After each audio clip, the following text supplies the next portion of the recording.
행하며 그의 길을 걷는 자마다 복이 있도다. 내가 내 손이 수고한 대로 먹을 것이라.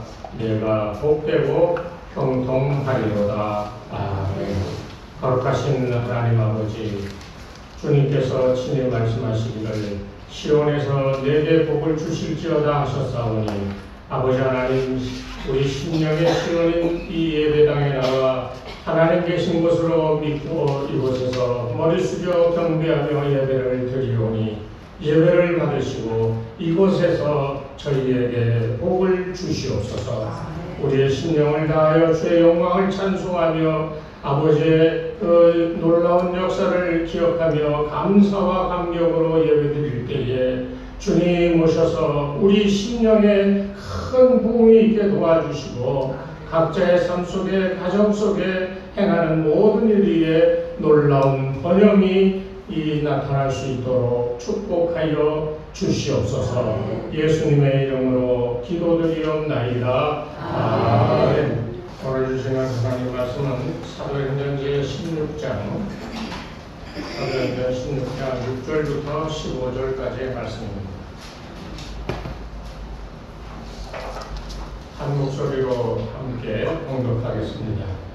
성령이 아시아에서 말씀을 전하지 못하였음을 그들이 부르기아와 갈라디아 땅으로 다녀가 무시아 대로로 비두니아로 목하고자 했을 때 예수의 영이 허락하지 아니하시는지라 무시아를 지나 드로아로 내려갔는데 밤에 환상이 바울에게 보이니 바벨로니아 사람을 싸서 유대에 전하여 이르되 마게도냐로 건너와서 우리를 돌아오기를 바울이 그 환상을 보았을 때 우리가 곧 마게도냐로 떠나기를 믿으니 이는 하나님이 저 사람들에게 복음을 전하고 우리를 부르신 줄로 인정하니라.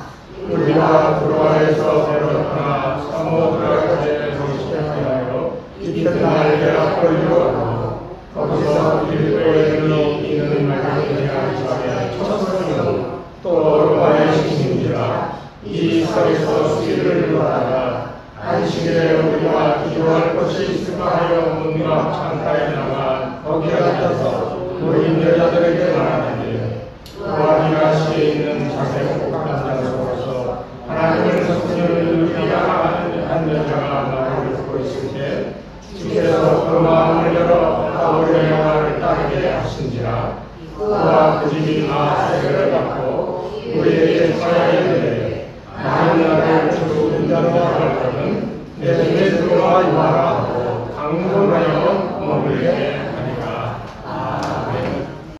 할렐루야. 아멘. 어렵고 힘든 시절에 여러분, 하나님께서 여러분의 큰 힘이 되시는 이런 체험과 역사가 여러분 삶 속에 나타나기를 주의 이름으로 축원합니다. 세상에서 살아가면서 많은 사람들을 만나고 경험하는데 그런 가운데 제일 고약한 사람이 어떤 사람인 줄 아십니까? 사람마다 기준은 다 다르지만 그래도 대부분 다 아마 제가 얘기하는 그 어떤 형태의 사람에 대해서 아마 긍정하실 거예요. 세상에서 가장 고약하고 못된 사람, 그 많은 사람들 가운데 경험되어지는 그 어떤 한 유형의 사람이 있는데 그 사람은 마음이 없게 포근하긴 사람이에요. 나를 때려도 괜찮아. 뭐 맞을 수도 있지. 그럼 나도 한 대 때리면 되고. 그런데요, 마음이 다 꼬부라져가지고 겉으로는 표현 안 하는데 속에 이렇게 꼬부라져가지고 맨날 틈을 보고 있는 사람. 너 실수만 해라. 꼬부라져가지고요, 다른 사람들을 진실되게 대하지 못하는 이런 사람들이 참 고약하고 못된 사람이다라고 하는 것을 살면서 경험을 해봤습니다. 여러분들은 어떠세요? 속이 꼬부라진 사람 이거 쉽게 고쳐지던가요? 김길정 목사님 어때요? 꼬부라진 사람 많이 만나봤을 거 아니에요, 옛날부터. 이게요, 마음이 꼬부라졌다라고 하는 말은 이 사람의 인격과 그 사람이 행하는 행동과 이 모든 언행이 일치가 되어지지 않았다라고 하는 것을 전제로 합니다. 왜냐하면 속과 겉이 다 다르잖아요. 이런 사람은 하나님 앞에 나가 예배 드릴 수가 없어. 왜? 예수님이 신령과 진정으로 예배 드려야 된다고 그랬거든요. 여기서 신령이라고 하면 몸신자입니다. 영은 영입니다. 몸과 마음이 하나가 되어야만 하나님께 예배 드릴 수 있는데, 이 속과 겉이 육신은 이러고 있는데 속은 이렇게 딴 생각하고 있으면 이게 어떻게 하나님께 예배 드릴 수 있는 믿는 사람의 자세냐는 거예요. 이런 사람이 참 교회 안에서도 골치 아픈 거예요. 그래서 우리 교회는 이 어려운 가운데서도 그런 분들이 하나도 없어서 얼마나 감사한지 몰라요. 자기가 생각하기에 나는 속이 까불어졌어요 한 사람 있어요? 정 목사님 꼬부러졌어요? 예. 아니고요. 참 감사해요. 어렵다고 그러지만은 그래도 신앙의 일치를 볼 수 있는 그런 예배. 성도들이 모여서 온 마음을 같이 하여서 하나로 하나님께 예배드리는 그 마음과 그 자세는 어떻게 보면 우리에게 가장 큰 재산이고 그런 능력이 아닐까 생각이 됩니다. 우리 하루 3번 기도하는 거 있지요? 네, 계속해서 기도하세요. 원교인들이 한 마음 돼서 그렇게 기도하시면 하나님께서 반드시 들어줄 줄로 믿습니다. 네. 영국에 한 리버풀이라고 하는 그 항구 도시가 있는데, 그 예전에 산업혁명이 일어나고 막 발전이 되고 막 그러니까 이 배에서 물건을 싣고 나갔다 들어왔다 하는 그런 항구가 발달하게 되었는데, 그 항구에서 일하는 그 선원들이 있었는데, 그 중에 정말 속이 이렇게 꼬부라진 아주 못된 사람이 한 사람이 있었어요. 그래서 다른 선원들에게 뭔가 꼬투리 잡아서 해코지하고 그 사람한테 좋지 않은 행동을 하고 그러면서 자기 우위를 경험하려고 했던 이런 사람이 있었는데요. 같은 배에 타고 같이 생활하는 그 선원이 배 내려서 주일만 되면 꼭 교회를 가거든요. 그래서 야, 교회 가지 마. 거기 가서 뭐해? 힘들어서 돈 벌고 거기 가서 헌금도 하고 아까운 시간 쉬지 왜 거기 가서 시간을 허비하냐고 계속 그렇게 이 교회를 못 나가게 방해를 하고 피해를 줬어요. 그런데 전화가 왔네요. 그래서 이 예수 믿는 이 사람이 그런 이 심한 방해에도 불구하고 교회를 열심히 나가니까 이 못된 선원이 어떻게 마음을 먹었냐면, 그래, 내가 너 따라가서 너 예배 드리는데 그 자리에서 너 방해하는 거야. 이렇게 마음 먹고 그 교회 다니는 사람을 따라 교회를 갔는데, 그 교회에 스펄전 목사님이라고 하는 유명한 목사님이 목회를 하고 있었어요.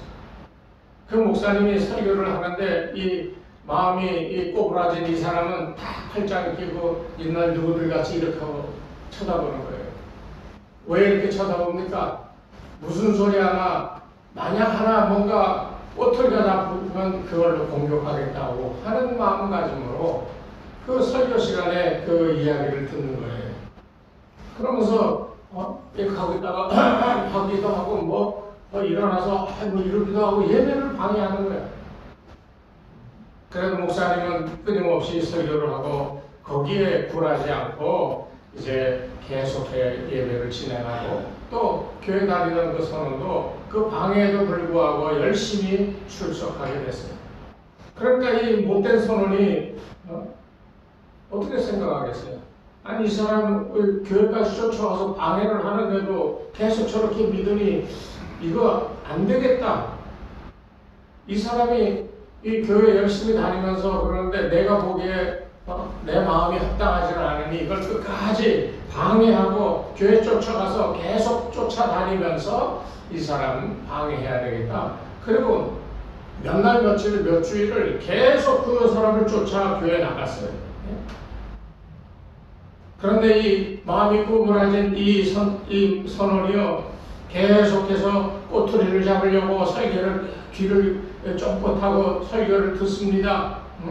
그리고 거기서 뭐 좀 이상하고 자기 마음에 안 들면 이게 적기도 하고 그러면서 눈을 커렇게 뜨고 그 설교를 듣는데 몇 주가 지나는데요. 어느 날 갑자기 그 설교를 듣는데 갑자기 자기 마음이 뜨거워지고요.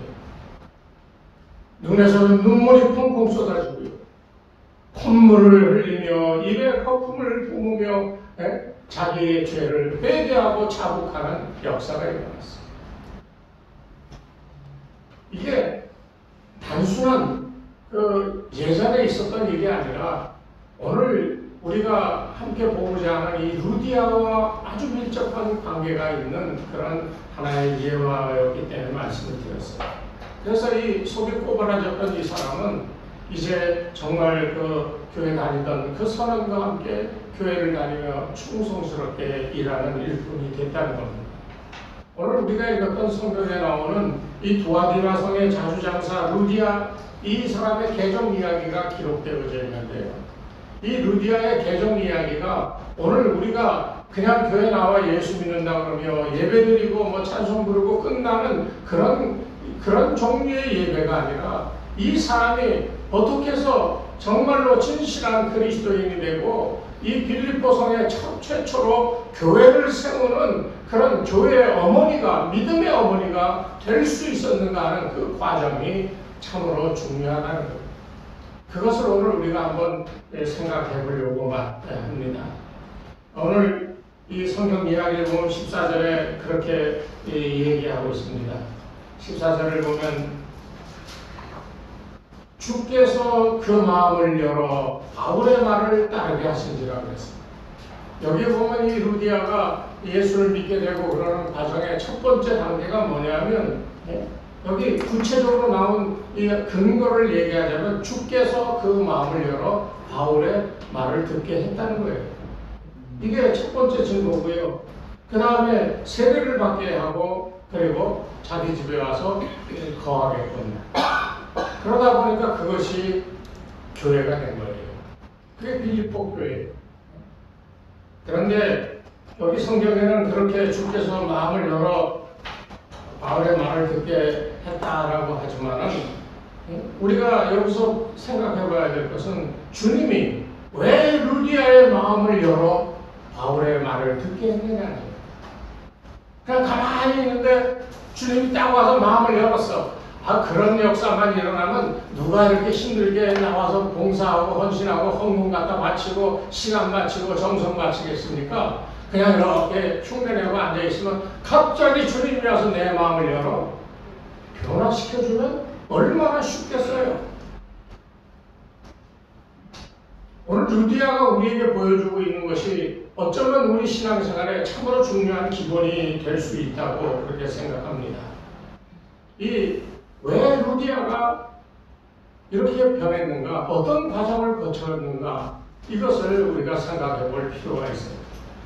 이 세 가지로 생각해 볼 텐데요.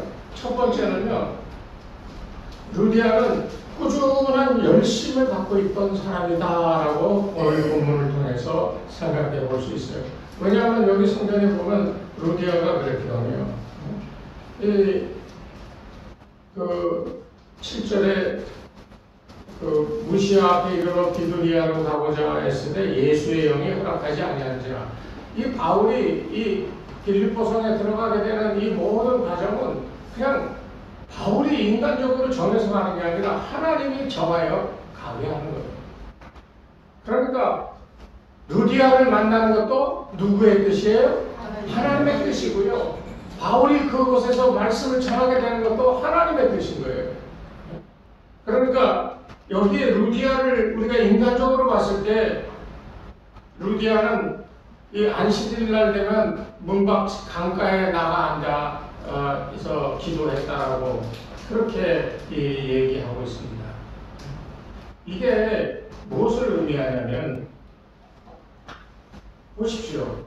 안식일 날 문 밖, 안식일 날은 돌아다닐 수가 없잖아요. 그런데 문 밖이 바로 강가가 있다는 거예요. 문 밖 강가에 앉아서 무엇을 했는가? 묵상을 하는 거예요. 두 번째 이유에서 나오지만 이 루디아는 여기 우리가 앞에 읽지 않았지만은 그 루디아라고 하는 사람은 이제 열심 있는 사람이었고 그리고 하나님을 섬기는 사람이었고, 그리고 이 자주장사로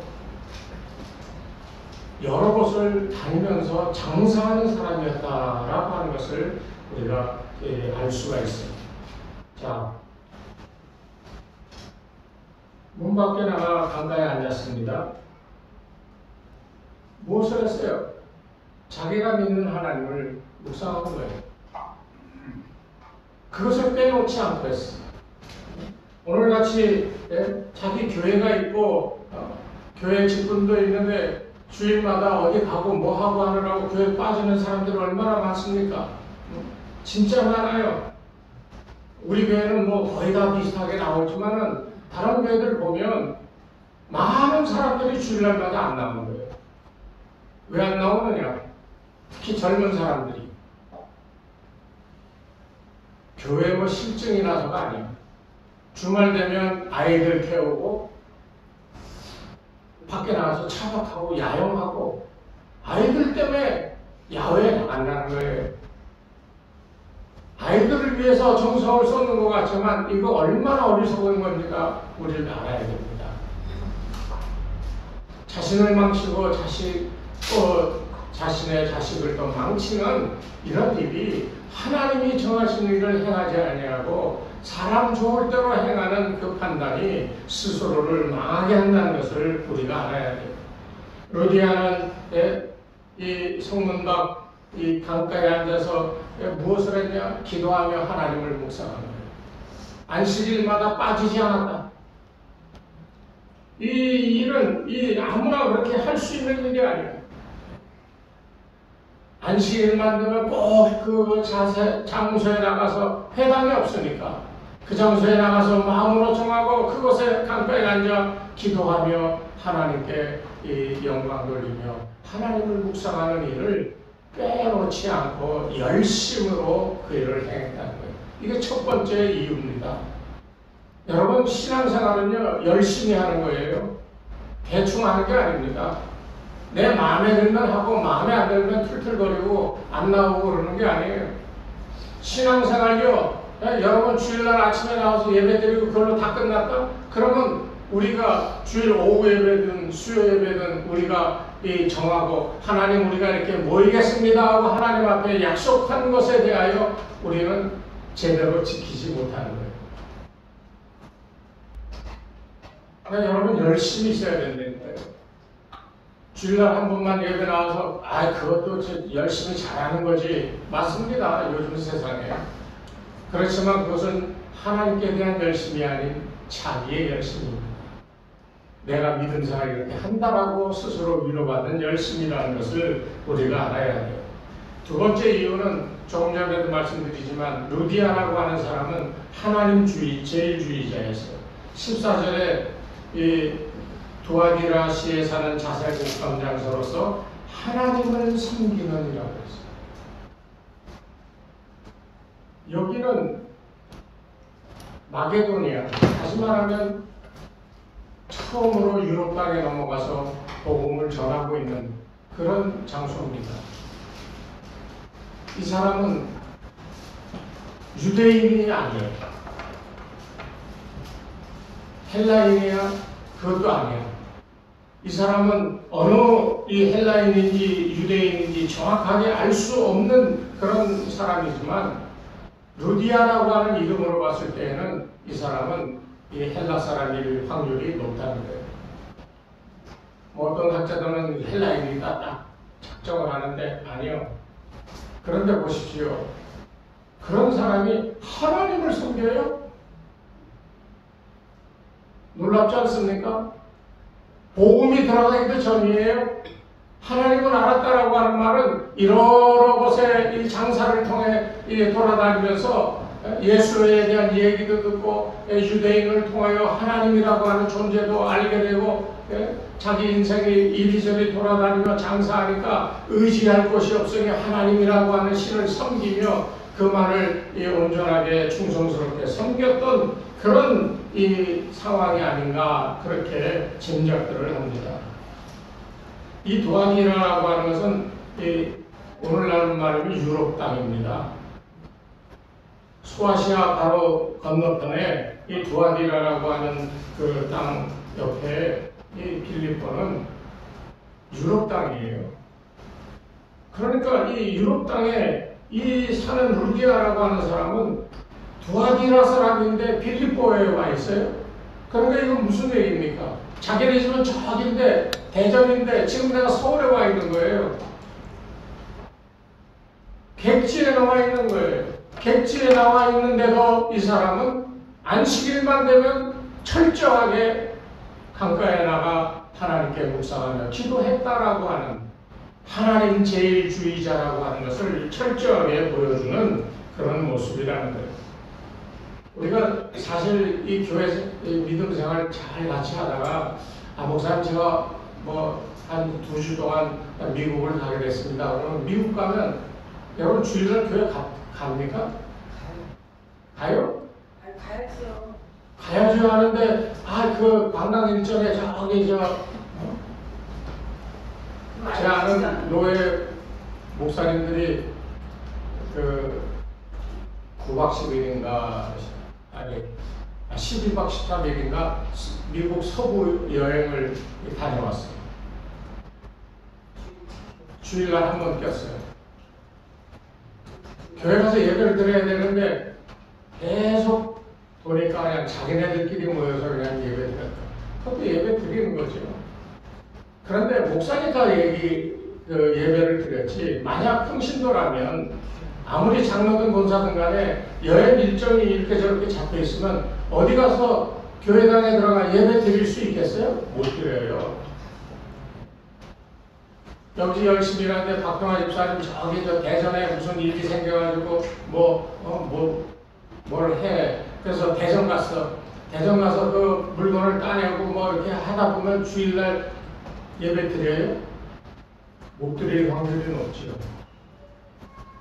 이게 우리가 교회를 떠나면, 우리가 믿음의 자리를 떠나면 다시는 어느 곳에든지 이 신앙생활 하려고 주일날 찾아 교회를 가는 것은 참 어렵다는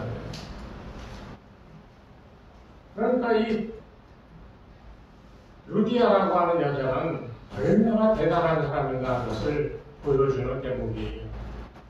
객지에 나가 장사하는데도, 그런데도 하나님 앞에 나아가 작정한 날 작정한 시간에 예배를 드리는 이 돈독한 신앙, 이것이 루디아가 오늘 주께서 그 마음을 열어라고 하는 것에 이 중요한 요소가 된다는 거예요. 마지막 세 번째는 열심을 품고 하나님을 섬기고 그러는데 전도자들을 만났어요. 그 전도자가 누굽니까? 그 전도자는 다름이 아니고 바울과 실라와 디모데와 누가, 이 네 사람이었어요. 이 사람들이 와서 처음 만났지만은 그러나 그리스도의 사도된 바울의 그 복음을 전하는 말씀에 이 루디아가 충격을 받습니다. 그렇지 않겠어요? 하나님하고 있었는데 그 하나님이 인간의 몸을 입고 이 땅에 오셔가지고 아들 예수로서 모든 인생의 죄를 사하여주고 영원한 사모하는 천국의 하나님의 자녀로 살아갈 수 있도록 해주겠다고 예수님이 오셨고 복음을 전하였다는 그 놀라운 사실은 이 루디아의 마음을 완전히 뒤집어 놨다는 거예요. 그래서 계속하여 바울의 말씀을, 그 전도자들의 말씀을 청종하는 거예요. 계속해서 그 마음을 듣는 중에 주께서 마음을 열었어요. 세 가지입니다. 열심히 있어야 되고요. 하나님 제일주의여야 되고요. 그리고 마지막에는 전도자들의 말을 경청해야 돼요. 처음에 들었던 얘기처럼 그렇게 방해하려고 했었는데도 나가서 꼬투리 잡으려고 팔짱 끼고 별짓을 당하면서 설교를 듣는데 하루, 이틀, 사흘, 나흘 여러 번 예배에 참석해서 말씀을 듣다 보니까 자기도 모르게 회개하게 되는 역사가 나타나는, 그게 뭡니까? 주께서 마음을 여신 거예요. 오늘 루디아에게 그 같은 역사가 일어난 겁니다. 그래서 이 루디아가 마음을 열게 되었고 바울과 교제를 나누게 됐어요. 그러면 이것을 조금 더 이 세 가지를 이제 다시 정리를 하자면 이런 겁니다. 마음을 여는 데는 주님의 음성을 확인하는 절차가 반드시 필요합니다. 왜냐하면 요즘에 하도 귀신들이 많아서요.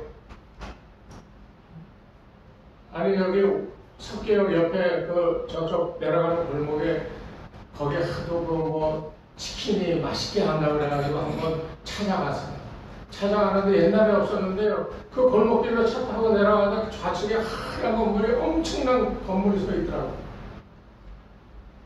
어휴, 뭐야? 하고 봤더니 하나님의 교회. 옛날 그들의 이름은 안상홍 증인. 안상홍이가 죽었어요. 한 20년 전에 죽었나요? 1900년대에 죽었나? 그래. 그런데 그가 부활하여 다시 오신다라고 믿고 있어요. 그런데 그게 엄청나게 전했어요. 그런데 거기에 사람들이 막 쏟아져 나와. 아, 정말 마음이 너무너무 안타깝더라고요. 저 사람들이 정말 제대로 된 교회에서 제대로 복음을 듣고 그 마음이 변하여 그리스도로 충만하여 쏟아져 나온다면 이 세상이 바뀔 텐데, 그곳에서 그렇게 이상한 교육받고 이상한 믿음 가진 사람들이 쏟아져 나오면 그 사람들이 뭘 하겠어요? 다른 사람들을 거기로 영원한 형벌, 지옥의 형벌의 그 길로 끌고 가는 그 일밖에 더 하겠어요. 그러니까 우리 지금 얼마나 지금 우리가 어떤 면에서 부족한지를 알아야 돼요. 루디아 같은 열심이 있어야 되는데 열심이 없어 보면. 기존 교회들이 열심이 없어요. 이미 부흥할 거 부흥 다 했고 발전할 거 다 했고 기적 체험할 거 다 하고 이제는 하고 이제는 이제 편안히 앉아서 예배 드리고 복 받고 이걸 누리면 돼라고 하는 이런 자세로 이런 시대를 살아가니까 그런 이단들이 막 일어나는 거예요. 신천지는 계속 우리 교회도 옵니다. 와서 이 신문, 거기서 신문을 크게 만들었더라고요. 중앙일보나 동아일보 같이. 그 신문 갖다 주고요. 쪽지 주고요. 목사님 얘기 좀 하세요. 그러면 저 할 얘기 없어요. 가세요. 아니 그 사람들은 왜 그렇게 열심히 있을까요? 그 사람들은 마귀의 영이 씌어져 있는데 왜 그렇게 자기들 말로는 예수를 전하고 구원을 전한다고 그러는데 왜 그렇게 열심히 있을까요? 그 사람들은 그리스도의 영이 아닌 마귀의 영이 씌어서 그 마귀의 영의 종이 되었기 때문에 그렇게 하는 거예요. 그런데 그리스도의 영은 우리에게 그렇게 역사하지 않아요. 왜? 우리는 예수 안에서 무엇을 얻어요? 자유를 얻었기 때문에. 마귀의 영은 우리를 겁박하고 우리를 공포심에 몰아넣고 안 하면 큰일 날 것 같이 그렇게 마음을 만들어 놓고 명령하고 그 일을 죽도록 따라 할 수밖에 없도록 그렇게 교육하고 그 사람의 영혼을 딱 주장하는 거예요. 그러나 우리는요 그리스도 안에서 자유함을 느껴요. 그 자유는 내가 이렇게도 하고 저렇게도 하는 그런 이 어떤 방임주의적인 자유가 아니라 그 자유는 예수 안에 있을 때 예수가 가진 능력으로 내가 못할 게 없는 자유입니다. 그러니까 차이가 나죠. 그런데 그들은 그렇지 않다는 거예요. 그렇기 때문에 우리가 마음을 여는 데에는 주의 음성을 확인하는 반드시 이 절차가 필요해요. 계시록 3장 20절에 보면 분명히 주님이 그렇게 말씀하십니다. 볼지어다 내가 문 밖에 서서 두드리나니 누구든지 내 음성을 듣고 문을 열면 누구든지 내 음성을 열고 문을 열면 내가 그에게로 들어가 그로 더불어 먹고 그는 나로 더불어 먹으리라. 주님이 분명히 얘기하셨거든요. 마지막 때가 가까울수록 우리의 마음문을 두드리는 주님, 그리고 주님이 내가 야무게야가 문을 열라고 말씀하시는데 주의 음성을 듣고 문을 여는 이 과정이 반드시 필요합니다. 그리고 사도행전 12장 14절에 보면 베드로가 잡혀갔잖아요. 그랬다가 성령이 그를 인도하여 감옥에서 빼냈어. 다락방 안에 숨어있던 사람들, 이 숨어있는 사람들에게 여정에 와가지고 베드로가 왔어요, 베드로가 왔어요. 그러니까 다 아무도 안 믿었어요. 그렇죠? 안 믿었잖아요. 우리 성경 다 알잖아요. 계집아이가 말하는 것을 참이라고 생각하지 않았어요. 그의 천사가 온 것이다? 네가 잘못 봤다는 거예요. 그런데 정말 베드로가 있었잖아요. 이 사람들은 뭐하고 있었어요? 기도하고 있었어요. 예수님 부활하신 다음에 만나고 나가 설교하고 3,000명, 5,000명씩 사람들을 전도하고 예루살렘 교회가 커지고 성령 충만하고 그런 과정에 이 베드로가 잡혀갔는데요. 이 사람들 성령 충만하고 기도했던 사람들인데 베드로가 나왔다 그러니까 믿지 않았어. 왜? 뭘 기도했을까요? 그 사람들이. 하나님, 베드로가 잡혀갔으니 저 사람 이제 데려가세요. 내가 제2인자가 되겠습니다. 그랬겠어요? 하나님, 베드로가 잡혀갔는데 우리 베드로 형제, 베드로 사도를 구원하여 석방에 우리와 함께 할 수 있게 해달라고. 아마 그렇게 기도하지 않았겠어요? 그런데 나왔다고 하는데 현실을 믿지 않았다는 겁니다. 이 마음의 의심의 빗장을 벗겨내지 아니하면 주의 음성이 들려도요, 그것을 의심하고 받아들이지 못한다는 거예요. 이 도아디라의 이 루디아라고 하는 이 여자는 전도자의 말을 듣고요, 성령이 그 마음을 주께서 열어주었다 그랬잖아요. 열어준 마음에 들려오는 마음을, 그 말씀을, 이 마음을 열고 그것을 그대로 다 받아 그것을 소화해냈다는 말이에요. 저게 뭐야? 이거 좀 이상한데? 라고 하지 않았다는 거예요. 의심하지 않았다는 거예요. 마음에 완악한 그런 어떤 마음을 다 풀어버렸다는 거예요. 유럽을 돌아다니며 장사하니까 이 사람이 얼마나 많은 문물과 많은 어떤 이 풍습이나 이런 거 얼마나 잘 알았겠어. 그런데도 이 자기가 알고 있는 지식과 경험과 이런 모든 것들로 그 들려오는 복음의 소리를 판단하지 아니하고 오늘 우리 식구에게는 아멘하고 다 마음으로 받아들였다는 겁니다. 그래서 15절 말씀에 그렇게 얘기하죠. 그와 그 집이 다 세례를 받고 우리를 청하여 이르되 만일 나를 주를 믿는 자를 알거든 내 집에 되돌아와 유하라고 강론하여 머물게 하는 자.